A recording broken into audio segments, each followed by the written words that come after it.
Exciting news from Honor.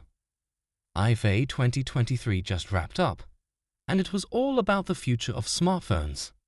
But wait, there's more. Brace yourselves, because the stunning Peacock Blue version of the Honor 90 has just stormed onto the global stage, stealing the spotlight. You may remember that the Honor 90 series made its grand entrance in China a few months ago and strutted into Europe in July, dazzling us with its green, black, and silver outfits. But now it's time to turn heads with the Peacock Blue edition.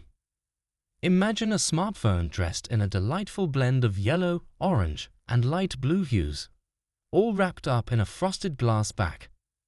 That's not all.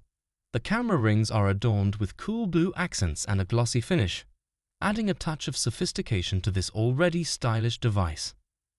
Now, let's talk about price. You can score the 8GB/256GB model for €550 and £450, or go all out with the 12GB/512GB version for €600 and £500. Ready to get your hands on this beauty?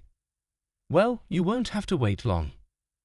The Honor 90 in its mesmerizing Peacock Blue shade will soon be available at Honor stores and your favorite retailers across Europe. But don't just take our word for it. Check out our hands-on review to dive deeper into the world of the fabulous Honor 90. Trust us, you won't want to miss this colorful sensation.